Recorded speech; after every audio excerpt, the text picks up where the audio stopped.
You're gonna love this. You're gonna love this podcast.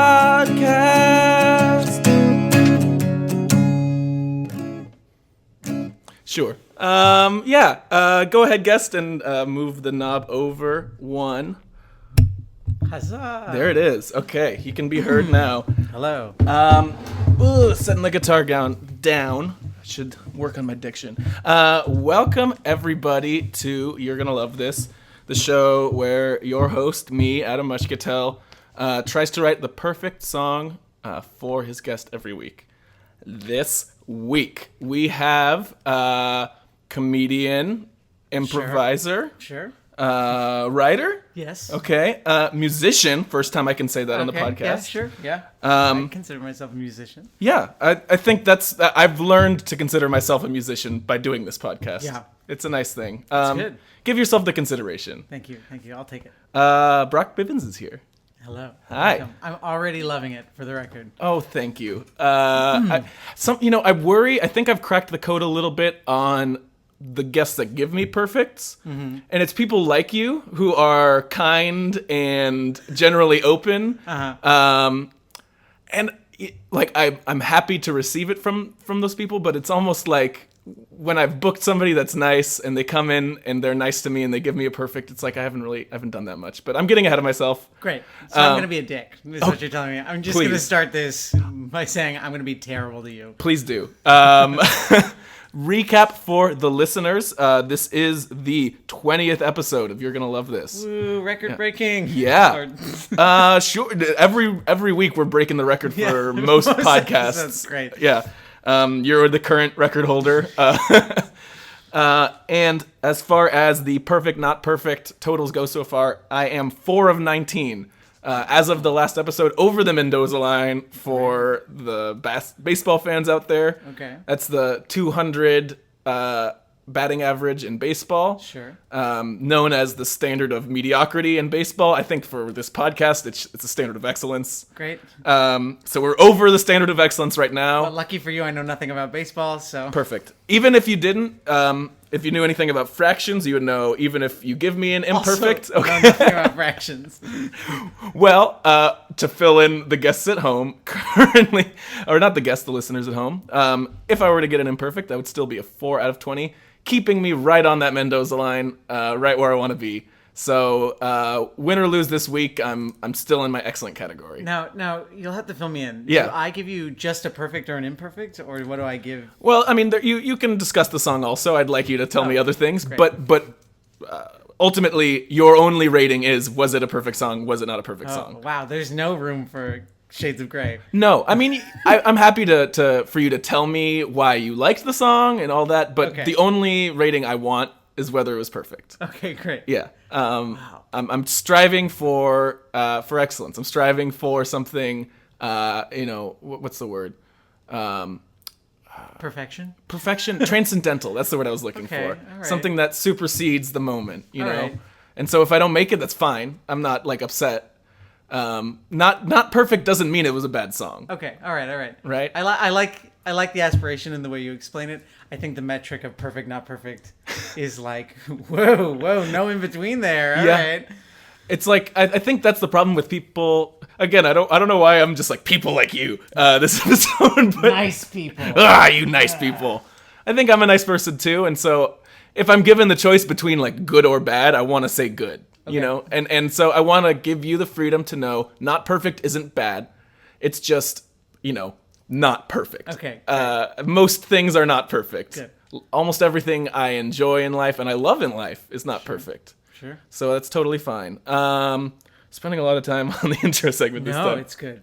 I think, it's good to explain things sometimes. Good to slow down, I think sometimes I just want to jump right into the interview stuff, and this is nice. Mm-hmm. If you set the exposition early, then you can just get to the plot. Exactly. So here we are. Tons of plot on this podcast. Tons of plot. Lots of dramatic relationship stuff happening. We're going to go through a whole arc or two over the episode. Yeah, this is like 3 seasons of Westworld. Yeah, exactly. Oh, I would speak about it, but I think I haven't seen it. I just see the Facebook posts. It's a lot. It's fun. Yeah.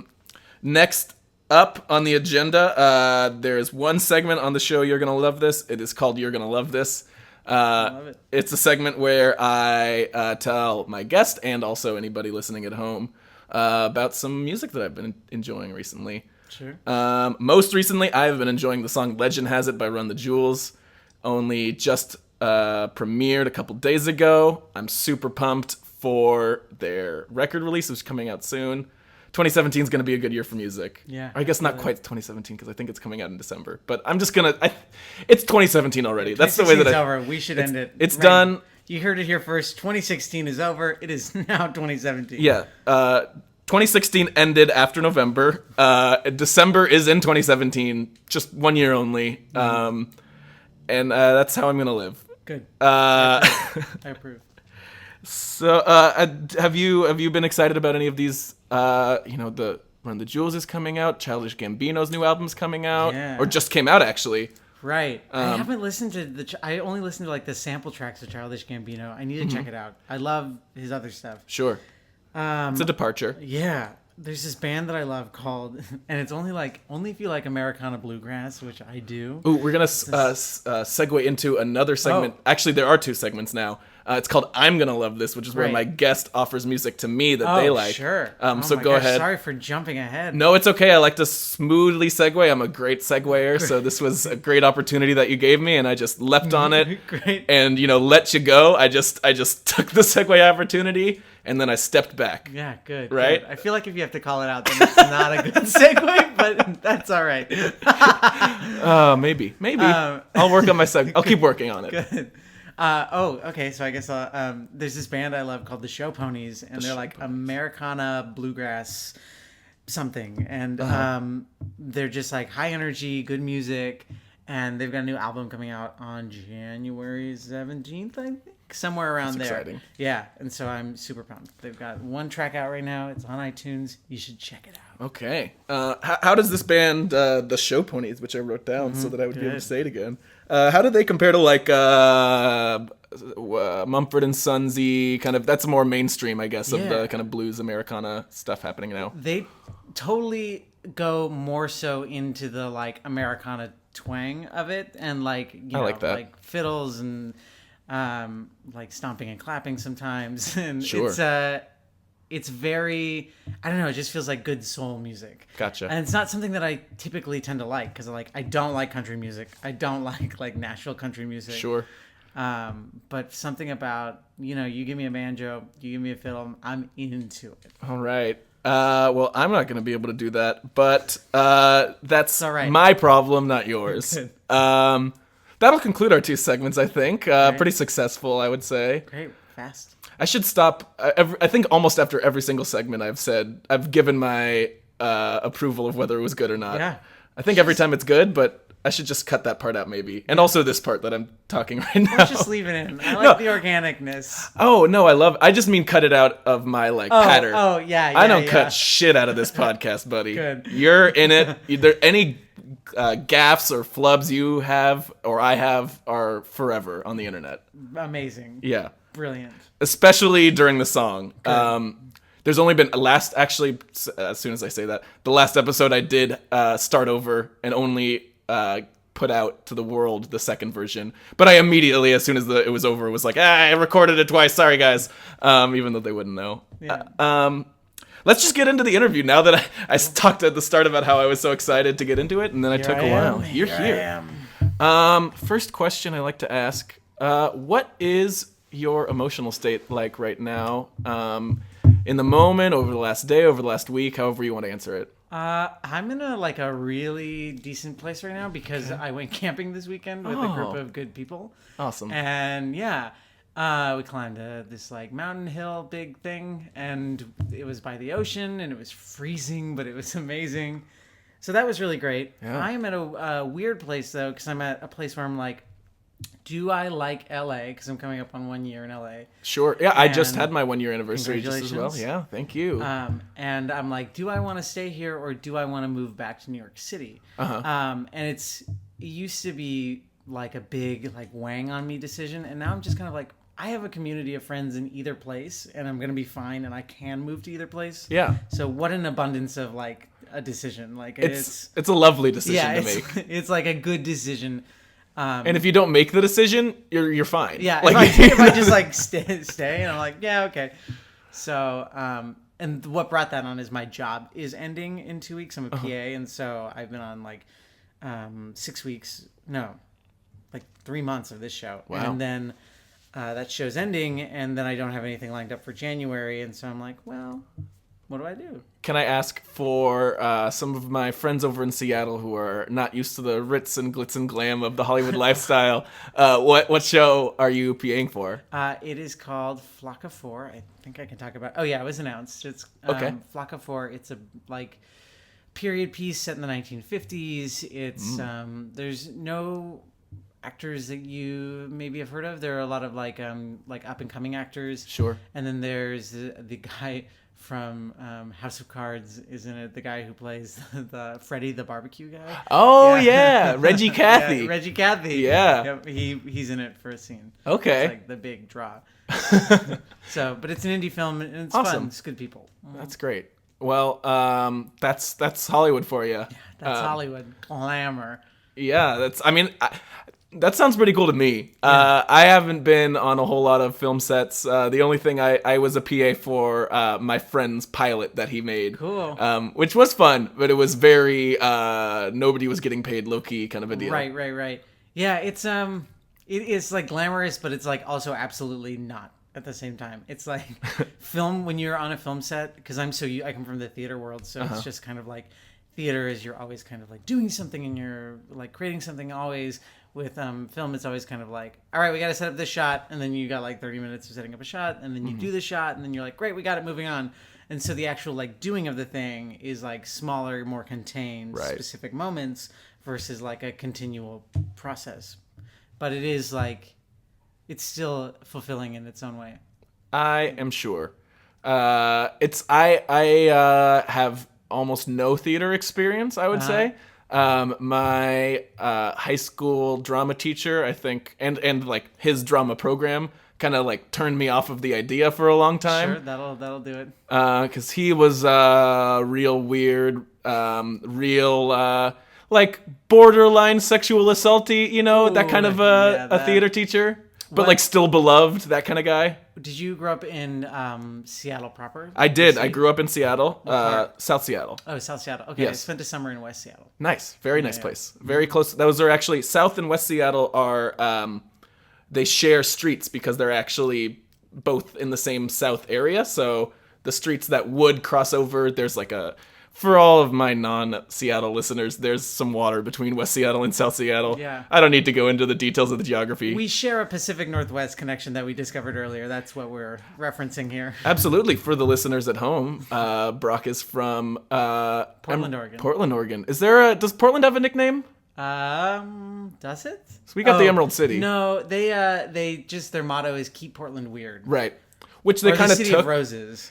Did Portland take that from Austin, or did Austin take that from Portland? I think Austin took that from Portland. Okay. Because Portland has been weird longer than Austin has. I'd agree with that. Okay. I think I've got your emotional state pretty much down. That camping trip sounds fun. I have not been out in. It was good. It was like necessary, super necessary. Yeah, I definitely feel the same. I think I would feel a lot better right now if I had been on a camping trip this weekend. Let's get into some music stuff. We've talked about it a little bit, but what do you listen to right now other than the Show Ponies? What's kind of like some old classics for you? Both questions are good. I'm such a dork. I fucking love musical theater. Can I swear on this? You can swear as much as you fucking want. Great. I love musical theater, and there's this like new musical out right now called Dear Evan Hansen, and they released a song from it, and I have literally played that song 6-7 times today and sang along to it. That's great.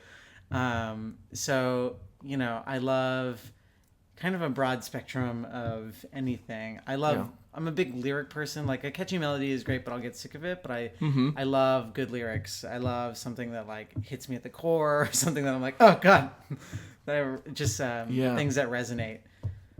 That's gonna be tough for me to do some really emotionally resonant stuff. It's real hit or miss. It'll either hit or it won't. But it can be like funny things can be emotionally resonant in the sense that they strike a chord in an offbeat way that you're like, oh yeah, I identify with that. And sometimes that's what I like more, is like a quirky, kind of like emotionally rich song, something that is like, oh, I would not have thought to match up that emotion with this sound. And right. I think a lot of my favorite, like, I don't know what the word is because I don't think we have a good word for it, but because it's like the Tim Minchins and Bo Burnhams of the world. Yes, Tim Minchin's amazing. He's not like a comedian. He's a musician, I'd say, first and foremost, who has funny lyrics when it suits the song. I think he calls himself a comedian. I think he refers, maybe. It's a tough one because he's certainly not in the Weird Al vein. No. That's a totally different type of musical comedian. He's a composer first, definitely. Yeah. Because he like wrote Matilda and all that stuff. But he has a lot of songs that I think speak to me at that level. Not Perfect being one of my favorites. I don't know if you know that song. Yes, but I don't remember it. I actually don't know his comedy songs as much as I know his musical theater songs. Oh, that makes sense. Because I'm a nerd. I guess we're going back into the segment. You're going to love this just real quick. Right. Dip back in. Dipping back in. Not Perfect is a song. He describes it up top every time. Like, do you ever get that feeling like you're the smallest doll in a babushka doll? So the song is like this unpacking. It starts with, "This is my earth and I live in it," is the first verse. And he's describing earth and he's like, but it's not perfect, but it's mine. And then the next verse is, "This is my country and I live in it." And it gets smaller and smaller from there. And it's just very, very beautiful, very pretty. Ends in, "This is my brain and I live in it." And it's just it touches me. It's good. But he writes like in a way that is relatable, but also funny. Yes. Yeah. There's levity, I think, is I would say, but it's not necessarily like, ha ha ha, this is hilarious. Right. But like, yes. He also has songs about fucking blow up dolls, though. So there are the songs that are genuinely more comedic. Got a few of those in my back pocket. Oh yeah, everybody's got a blow up doll fuck song. Those are great. The whole standard. It's the new Count Basie for our generation. Yeah. Okay, yeah. So comedic lyrics, but the lyrics are the more important thing for you, you'd say. Yeah. In general. I would say so. I would say because I don't especially when I write music with my writing partner, I'm more so focused on the lyric half the time, the melody, because I'm not. She plays the guitar, right, and I don't play any instruments, and so I don't actually know, like, the act of composing to me, right, is something that is so foreign. I can kind of be like, this sounds catchy, maybe we can do this, right, but like most of the time I'm focused on like, what's saying, how is this coming across, what is the emotional beat that we're trying to convey here, or what is the comedic beat that is being used here. Totally. No, you made sense. You had a face like you had said something bad. You said it good. Stupid. No, I want you to feel comfortable and safe, and also all of your mistakes will be recorded forever. Good. No pressure. None at all. Welcome to the internet. Yes. Terrifying place. Well, because so to dive into that a little bit, you and your partner are the duo Former Fat Kid Society. Yes, is that right? That's us. That name really hits me hard. I'm definitely a part of that society as well. Thank you. Welcome. It's a good place to be, I think. Yeah. I think the like forever skinnies, they don't know the hardship. They don't know what it is. There's definitely like a humbleness of like, I could go back there at any time. Oh yeah. They could hit me like a disease. I could go back. I'm sorry, I'm not equating obesity or fatness to a disease. That was wrong. That's but fair. I sometimes it does feel as if I'm like, it's a beast. It's just something I struggle with all the time. Is like self-consciousness about the way that I look. And I think that is just a relatable thing. Yeah, I get I don't know how you feel about this, but when people are like, "Oh, you look skinnier," I don't know how to respond to that. Like, I don't know what to. I'm like, I don't know. It's not. Thank you. I guess I don't know. It doesn't. It like. I think it just like it's one of those kind of deja vu moments in the Matrix where like you're like the world's different than I thought it was. Like, Right. You're like, people relate to me differently. I don't get it. How does this work? I'm supposed to be the chubby guy you all laugh at, and now what am I? I don't know. Yeah. It is weird. There's a great This American Life. We were just talking about this. There's were a great This American Life Yeah. episode that I just listened to about like being fat, and it's what is it called? Oh no. Oop. I don't know. It was from this summer though. You can Okay. find it pretty easily. You've got all the clues you need, I think, at this point. Fat, This American Life, summer. You're there. Ira Glass is the name of the host. If you didn't know that, that might help if you needed Do that. you know next to him. Ira Glass? Are you familiar? Okay, radio. I wonder how many people listen to this podcast who didn't know about Ira Glass until that last moment. It can't be a big majority. It has to be a very small group. One 4-year-old who found this podcast by accident. Man, I don't know. Man, would I be really happy or really sad if a 4-year-old was listening to this? I'm not sure. Be worried. I'd be worried about that 4-year-old. Concerned about their well-being. Yeah, how do they get access to a podcasting app? Or I guess are they just like trolling on SoundCloud looking for new stuff? Sure. How do you get so bored of music that early? Like what? I don't know. I just want to know about this 4-year-old's life. Do you listen to podcasts because you're bored of music? I guess not. I guess I just don't know. Way to think about it. I think some people kind of are like that. I think there are people that just are like, I don't like music anymore. But I guess then why would you listen to this podcast? This is like a very music-oriented podcast. Right. Yeah, I was going to say, you're fucked if that's the case. Because this is a music-based podcast.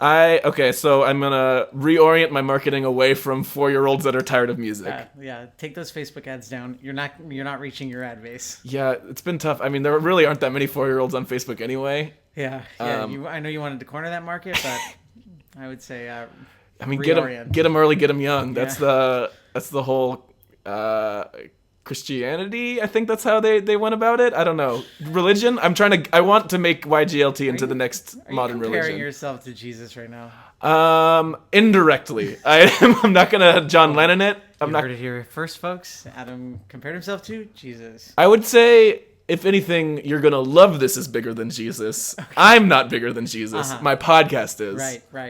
Yeah. Cool. Yeah. Hopefully I haven't. I mean, is maybe the 4-year-old zealots out there have just unsubscribed from me at this point. No, subscribe back, 4-year-old. It gets better, I promise. It does. Okay. I feel like I still don't have anything to write about. Oh no. I know that I should have good lyrics, but I don't know what I should write about. Lightning round. What do you want? Lightning round. Anything you want to know about me? Yeah. What's your let's go favorite like old school lyrics song? What's like a song from your past that you really dug the lyrics on? Oh my gosh. For some reason like Stand By Me pops in my head. Okay. Or like, I mean, it's not even they don't even like lyrics don't even have to be complex. They Right. just have to be like poignant in a sense. Earnest. Yeah, I mean Bob Dylan's like "Don't Think Twice, It's All Right." Would you like a reassuring message maybe right now? What kind of a message? Reassuring. I'm all about. I'm a sap for optimism. Okay. I'm a sap for like it's all gonna be okay in the end. Like that's what I look for because I'm such a naturally melancholic person that I'm always like, I read self-help books. I read like inspiring stories. I like love movies where things end well. Just to drag yourself away from your yeah. natural like conclusions. Right. Perfect. Okay. I think I can do that. That's Sure.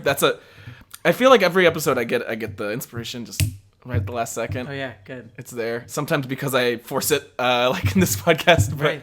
You should just don't put a time limit on it. We'll organically whenever you find enough. Yeah, I guess I could do that. I think this whole podcast is about I've set specific limits on myself going into this podcast. That's good. I think working within the limits. I think that's the fun. Yeah. Here. I've got about 11 minutes to write a song and maybe it's good, but I've got that amount of time and I'm going to take it and I'm going to do my best. Yeah. Yeah. I would say just, relax. Your metric is like perfectionism or not, which is I'm gonna say it again. Heavy. Sure. You're not wrong. I didn't choose it because it would be easy for my guest or easy for me. You're right. I chose it because it was hard. Okay, good. It's one of those, I can't remember who made the quote about Mount Everest, why would you climb it?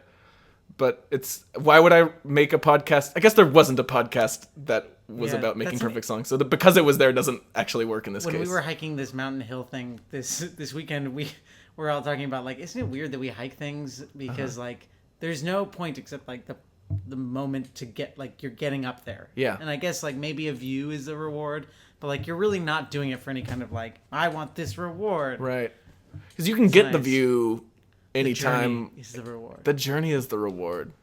Maybe in the past, like, getting up there in the view, like, would actually be, like, substantially cool if the internet didn't exist and, you know, video games weren't around all the time. Now you're like, what's the top of Mount Everest look like? Cool, don't have to do that. Yeah. What creatures can I catch in Pokemon Go when I'm at the top of Mount Everest? Is there, like, a Dragonite up there? Wow, you got real specific.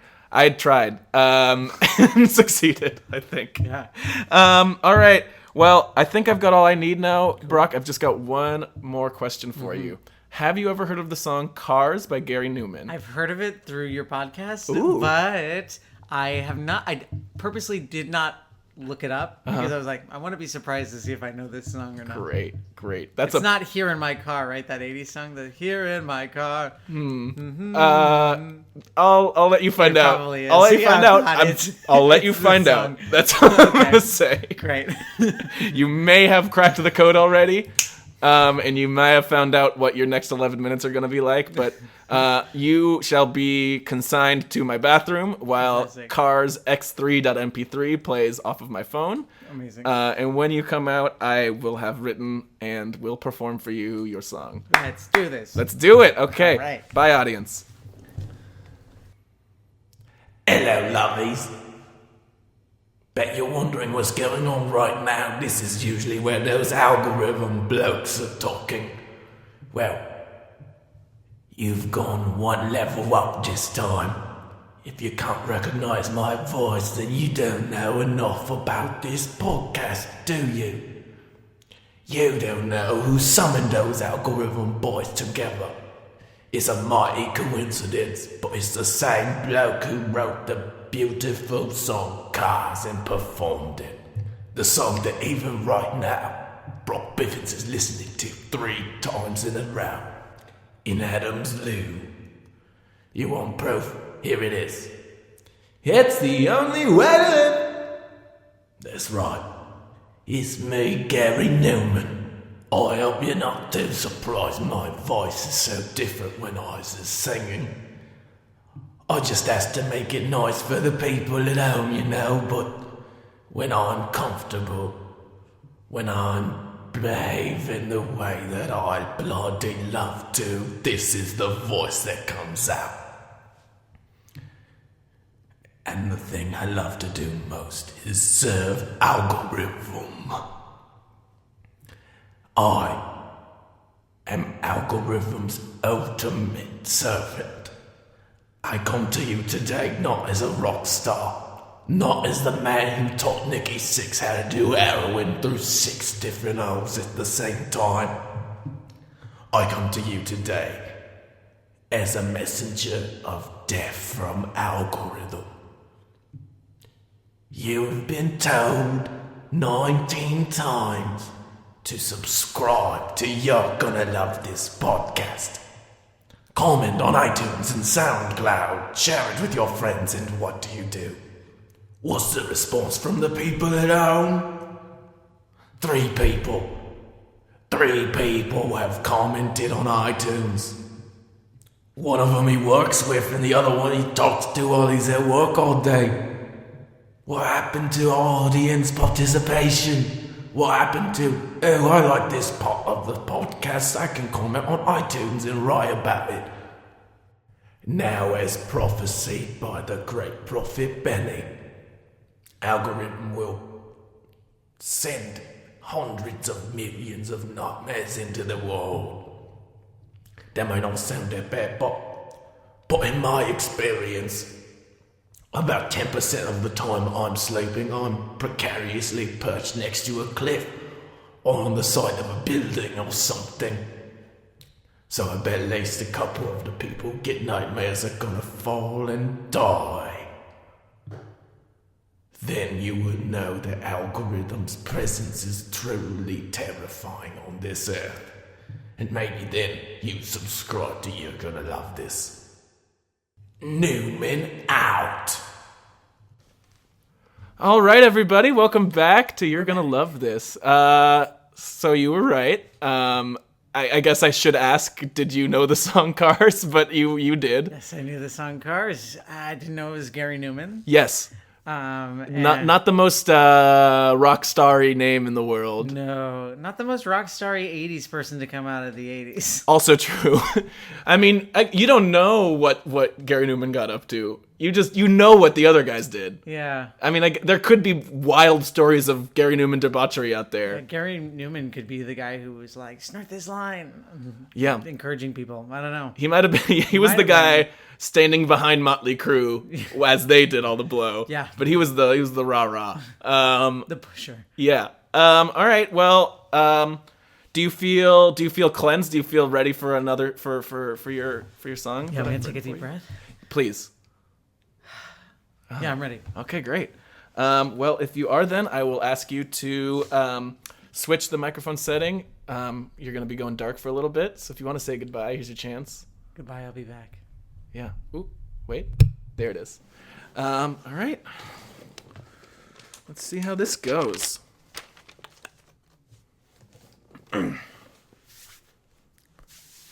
Sleeves up.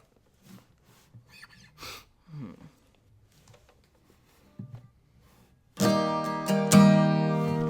gonna switch. So, yeah, that's a lot better. That's a lot better. Ooh, this is gonna come out.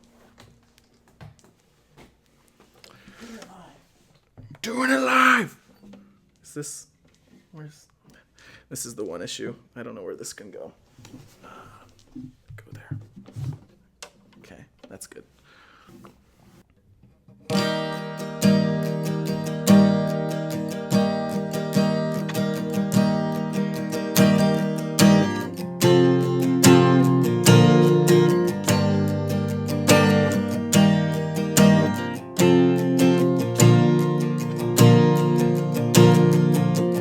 Try not to worry too much.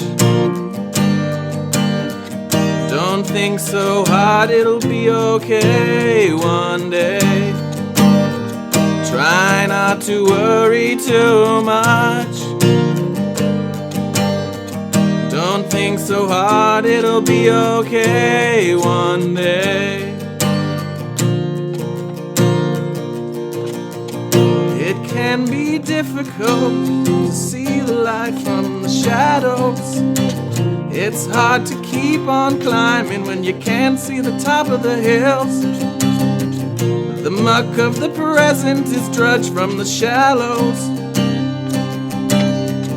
The loud, angry assholes call everyone shills. But try not to worry too much.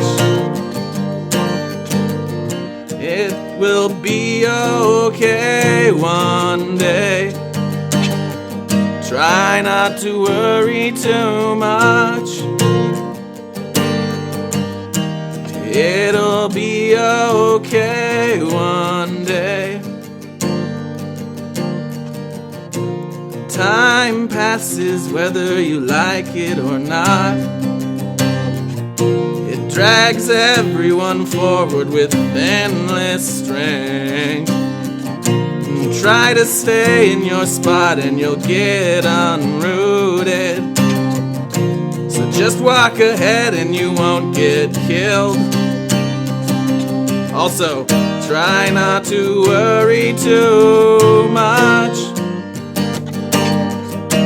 Don't think so hard, it'll be okay one day.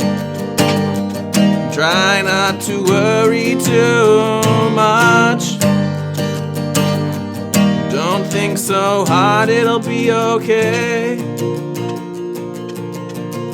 When we weren't here, things were fine. Right now it doesn't seem it, but things are fine. It'll still be fine till the end of time. So try not to worry too much.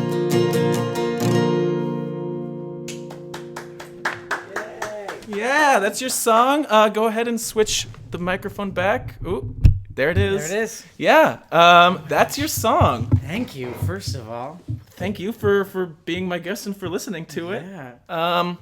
So, first impressions, what'd you think? I mean, it's like what I love. Like what I love in a lyric. In Okay. the sense of just like, it's simple, but it's,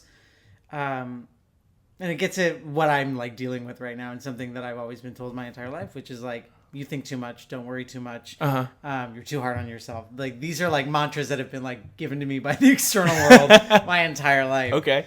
And yeah, I appreciate the sentiment in the song, and I think that it's musically it was simple, and the lyrics popped because of it. I liked it. Thank you. I really did. I'm glad to hear it. Did I hit? I guess it's hard not to be reassuring when literally the first thing you hear is try not to worry too much. Yeah. So I hit the reassuring Oh yeah, mark. absolutely. That's good. Yeah, because I mean, and it is. It's not like what I like about it is it's not like everything's okay. It's like No. things are fine. Yeah, Yeah, things are just chill fine. out. I think that's in a message that it's hard to take in the moment, Mm-hmm. especially in this moment. This is probably the single most terrifying moment that almost anybody in the United States is going to face hopefully for their Oh, whole you mean lives. the collective moment? Yeah, the collective moment right now is terrifying, and we're also at a life stage that's very terrifying. Oh yeah. It's hitting us on multiple levels. The uncertainty right now is at an all-time high. I think in retrospect, like, if we can project like 30 years out, Yeah. we're gonna look back on this time like collectively as a country, and hopefully, assuming things like eventually go on the upswing. Yeah. I think we're gonna look back on this and be like, that was a really hard time to be alive. Yeah. Or not necessarily in like a financial way, or I mean, I guess it Comforts. is We have more comforts like, than we've ever had. right? But yeah. But in like there was a lot of unrest. Oh my God, yeah. Yeah. And a lot of people don't have the creature comforts that are available. It's a small percentage of people that get those. Right. Just drive to downtown LA and you'll see it. Exactly. Yeah. I hope that we look back on this and go like, what the fuck were we doing? Like, how did this ever happen? Well, I mean, we won't get into the Yeah. whole thing, but it's literally a fluke that man is in office. Yeah. And it's like, it's insane. What's happening. Lots of forces came together to conspire to get Yeah. that guy into the where he is. I don't even want to say his name. One One of them being like Chance. Yeah, One of them absolutely. being like Chance. yeah, nobody else was any good in the Republican Right. presidential Or candidacy. the fact that like he just happened to win the right number of votes in the right number of swing states Totally. that just happened to get him the right number. It was just Yeah. about And our Anyways. like generation before us, George Bush basically came into office the same way too. Like Yeah. it's all of these crazy assholes that like destabilize and make people just feel uncomfortable, or that's how they happen. It seems Right. like. But but the message is it's gonna be okay. It'll be okay. I think so. And the other thing that I've realized lately too is I can't just be like, oh, it'll be fine. Everybody should just chill out. Like, No. you have to realize for yourself, like, it's gonna be okay, and then like actively fight for other people. Absolutely. Especially coming from the straight white man Yes, perspective. I do worry with these lyrics. I think I want to put it out there. Yeah, I kind of made the in the last little bit, it kind of made it seem like time is gonna solve the wounds. That's not how it works. It's people over time. Right. Like I think a lot of people, they'll look at, I don't know, the civil rights era, and they'll just go like, oh well, that was just going to happen. It's like no. A lot of fighting. I mean, look at Yeah. yesterday the Dakota Access Pipeline, like peaceful Yeah. protest. It worked. It did. I mean, there's It still got stuff done. It there's still a didn't. long battle to fight with that thing. Absolutely.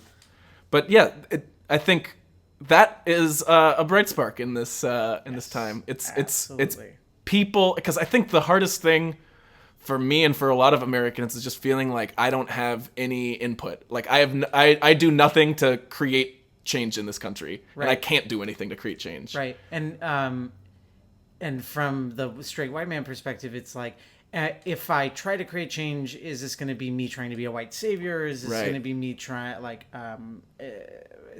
putting my viewpoint, like, am I going to say this in such a way that it actually comes off as offensive? Or so, I mean, I'm always considering all sides of things before I speak about anything, which I'm trying to do less of now in the face of this nonsense that's happening. Just kind of like attempting to fight and asking people like, how can I help? Exactly. What's the best way for me to help? And also, I think sometimes the self-censorship for people that need to like learn and grow, if you're just censoring your bad thoughts and not putting them out there and letting them get corrected, you're just keeping them. And you're just storing them and you're keeping them inside forever. There's not a dialogue happening. You're just like, you're just like, the racist things are inside of me. Yeah, it's like say the stupid shit that is in your head and then let it get corrected in the real world and face the repercussions and like deal with it, you know? We don't, I mean, maybe in the Pacific Northwest we do because we're hippies, but we don't really teach self-reflection in these here United States. No. I don't know if you know that. We don't teach that. I think, I don't know if I've said this before on the podcast, but I think empathy is the number one character trait that has made humanity what it is. Oh, sure. And it's something that's feels very lost right now. It feels like we're not attempting to empathize, and we're not empathizing with, especially among men, especially like toxic masculinity. I think is one of the things that is like destroying our country. Yes, and I think the facts kind of back it up in the sense of everything. So, and it's one of those things that's like there's no I don't want this to come off seeming like marginalized groups. It's their job to interact with people that don't have those that have terrible thoughts in their heads, basically. Right. But the only way that they tend to change is by just meeting people, you know? And so, like... But like, where I grew up, if you stay... Like, I grew up in a red spot in Oregon, which is a blue state, but most of the state, if you look at a map, is largely red. And those people, they grow up in that town. They go to school in Oregon. They come, which is like really their only experience with different viewpoints. And then they come back and they move back to that town or nearby. So they either live there, take those little tiny nuggets that they had from college and bring it back and then get them crushed, or they just never say anything. Or they're never traveling the world. They're not, I mean, outside of like tourism, which is curated travel. Yeah. They're not like, backpacking through, India and learning, seeing how other cultures... You're not meeting people. Right. You just gotta... Like, the whole, like, Dick Cheney turned around on gay marriage because he realized one of his daughters was gay. It's like, well, fucking no shit, dude. Like, yeah, everybody's gay daughter was a daughter. Like, it's... There's not... They don't, like, come out of nowhere. Like, everybody is a human, I think is something that is an obvious statement, but is also seemingly not today. Yeah. Yeah, I mean, it's easy to be like, I'm the only person that exists. I mean, that's the easy, literally the easy mindset is to go like, it's me. Right. It's just this person in this self-centered universe. And it's the only, and we're going to stay in the current era as long as everybody stays in their little me cocoons. Like, we got to break out of those me cocoons, I think. This has been a very introspective, deep ending. I like it. I need you to give me a rating now, though. I don't know if you forgot about that. Sure. Yeah. No, I couldn't forget. Okay. If there were any flaws, I will point out that I think there were times during the recording, I don't know if it got picked up by the audio or by you, but I found a couple little flubs in the music for myself because, and again, speaking from a place of total honesty, I really had only written the lyrics and I had only written the music for the chorus, and then just kind of in the chords, and then just kind of winged it on the lyrics. If you saw me and my writing partner film a video, you would see me flubbing 100 times and her flubbing like twice for every like 100 that I have, and so we're always stopping because of me. So I don't. Those things I'm like, what's the point of that won't affect the perfection of the song for you. Okay, good to know. I'm going to give you a perfect. Oh, boy. And I'm going to give you a little asterisk next to it that says, I don't like this metric. Okay. There's already an asterisk that's going to be put next to it. I'll keep your asterisk to make sure that it's noted. I think maybe I get uncomfortable with the perfects that people give me. First of all, thank you. I guess I should say that right away. No, I think honestly, and I give you that because of the fact that I think it is a song that, I mean, you don't really know this based off our little conversation we had, but it like really fits where I feel like I'm at in my life at this moment. And it was sweet. It was a nice song. So Oh, well, thank you. Yeah, absolutely. I mean, while I think perfect is a terrible word, and none of us should strive for perfection. You hear that? I'm going on a tirade. No perfection. Wow. We are all imperfect beings, and we should embrace our flaws. Oh, it's true, but yes. Okay, go ahead. Go ahead. But anyways, I give you that because I did really, really enjoy it. Well, thank you. The second asterisk that's going to be put on that, I didn't tell you before. Anytime a perfect song rating is given on this podcast, you are put on the queue to meet with the YGLT Advisory Perfection Board, sure. which are two of my friends, Byron Wu and Carl Powers, and myself, to come back on to the podcast and re-listen to the song with other folk around, telling you what they also think about the song. Great. And you're going to give a final perfect or not with that kind of retrospective look at the song. I'm into it. Great. You're fifth on the queue. I still haven't gotten through any of the other people yet. Great. That's good. In the future sometime, you will be back on. Sounds good. Happily. Well, this has been a great time. Man. It's been a fun podcast. Thanks for coming on. Thanks for having me. You got any plugs you want to make? Things you want people to look at? Yeah. I mean, I guess Former Fat Kid Society on Facebook and YouTube. Subscribe and check it out. We try to release new videos bi-weekly, monthly, just whenever we can. Sure. And yeah, I think that's most of what I got going on at the moment. That's awesome. Yeah. That's a real solid plug. I will say I really enjoy the music that you guys do. It's a lot of fun. Thanks. Yeah. We just try to find what is funny to us and then have fun with it and make a catchy song. I think that's the way to go. Yeah. I have a slightly different process with my stuff. I've noticed. I think one of the things I've taken away from this podcast is this isn't the best way to write songs. It's a fun way to write songs. Right. And it's something I'm thinking about so much in my own creative process is just doing things and accountability towards doing things. And this podcast gives you an accountability to be like, oh, I've got to write a song. Exactly. You can't get out of writing a song when there's somebody in another room who you've already told you're going to try to write a perfect song for. You got to write something. And you will become a better songwriter because of the fact that you are failing, getting a good song, failing, getting a good song, continuing. That's actually you're the failing, getting a good song is almost, that's actually the ratio right now. Yeah. We're at 5 out of 20. So it's, I've fail, success.